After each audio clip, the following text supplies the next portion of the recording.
When you had that third failure in a row, did you think, I need to pack this in? Never. Why not? I don't ever give up.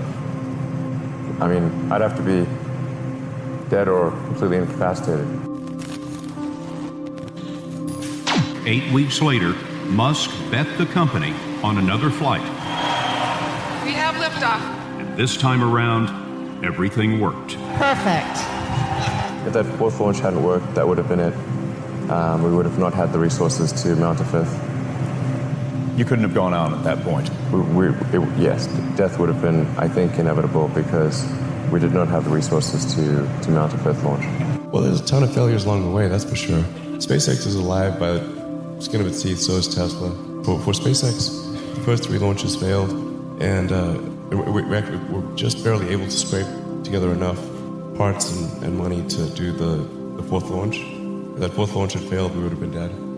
So multiple failures along the way. I tried very hard to get the right expertise in for SpaceX. I tried hard to find a great chief engineer for the rocket, but the good chief engineers wouldn't join, and the bad ones, well, there was no point in hiring them. So I ended up being chief engineer of the rocket. So if I could have found somebody better, then we would have maybe had less than 3 failures. When I was a kid, I was wondering kind of what's the meaning of life? Like, why are we here? What's it all about? And I came to the conclusion that what really matters is trying to understand the right questions to ask. And the more that we can increase the scope and scale of human consciousness, the better we are able to ask these questions. If you consider 2 futures, one where we are forever confined to Earth until eventually something terrible happens, or another future where we are out there on many planets, maybe even going beyond the solar system, I think that second version is incredibly exciting and inspiring, and there need to be reasons to get up in the morning. You know, life can't just be about solving problems. Otherwise, what's the point? There's got to be things that people find inspiring and make life worth living. Somebody is doing something that is useful to the rest of society. I think that's a good thing. Like, it doesn't have to change the world. Like, you know, if you're doing something that has high value to people, and frankly, even if it's something, if it's like just a little game, or you know, some improvement in photo sharing or something, if it has a small amount of good for a large number of people, I think that's fine. Like, stuff doesn't need to be changed in the world just to be good. Whatever this thing is that you're trying to create, what would be the utility delta compared to the current state of the art times how many people it would affect? So that's why I think having something that makes a big difference but affects a sort of small to moderate number of people is great, as is something that makes even a small difference but affects a vast number of people. I gave basically both SpaceX and Tesla from the beginning a probability of less than 10% of likely to succeed.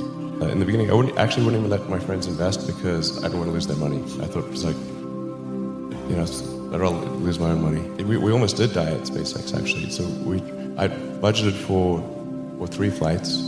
I mean, technically, I did have a plan where I had the money from PayPal. I had like about 180 million from PayPal. And I thought, you know, I'll allocate half of that to SpaceX and Tesla and Solar City, and that should be fine. I'll have 90 million, like, it's just lots, you know. But then what happened is things cost more and took longer than I thought. So I had a choice of either put the rest of the money in or the companies are going to die. And it's like, so I ended up putting all the money in and borrowing money for rent from friends. Yeah, 2008, we had the 3rd consecutive failure of the Falcon 1 rocket for SpaceX. Tesla almost went bankrupt. We closed our financing round 6 p.m. Christmas Eve, 2008. It was the last hour of the last day that it was possible. We would have gone bankrupt 2 days after Christmas otherwise. And I got divorced. That was like rough, man. Permanent scar tissue there. If things had just gone a little bit the other way, both companies would be dead. And I like one of the most difficult choices I ever faced in life was in 2008. I think I had maybe $30 million left, or $30 or $40 million left in 2008, and I had two choices. I could put it all into one company, and then the other company would definitely die.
Or split it between the two companies.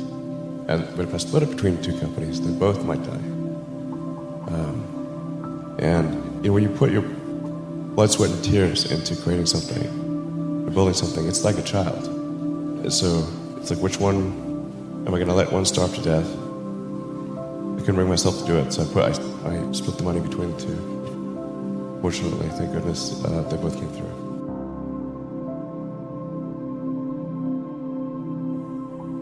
I feel fear quite strongly, but if what we're doing is, if what I'm doing is, I think, is important enough, then I just override the fear.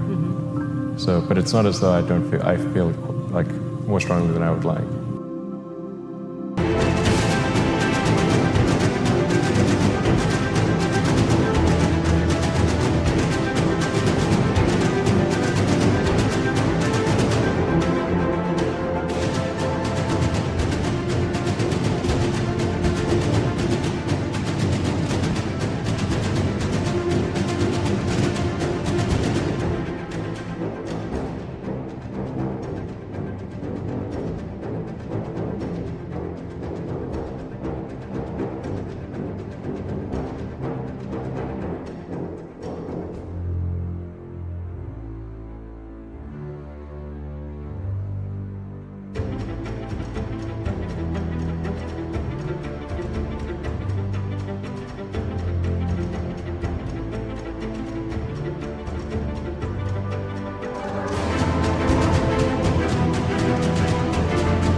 If the stakes are high, if it's really important, then I will overcome the fear and just do it anyway.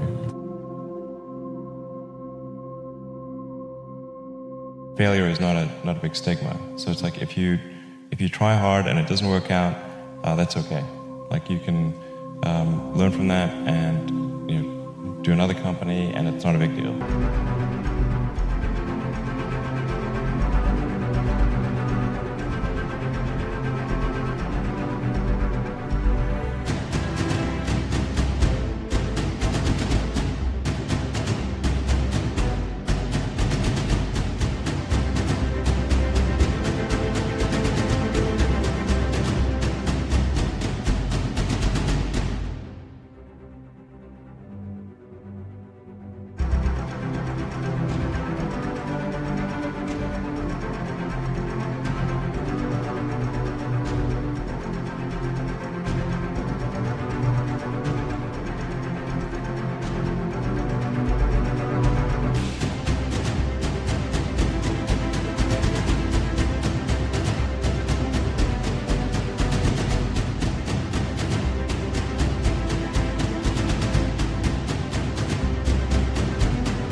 There are people who've been in the rocketry business for decades who say about you that you don't know what you don't know.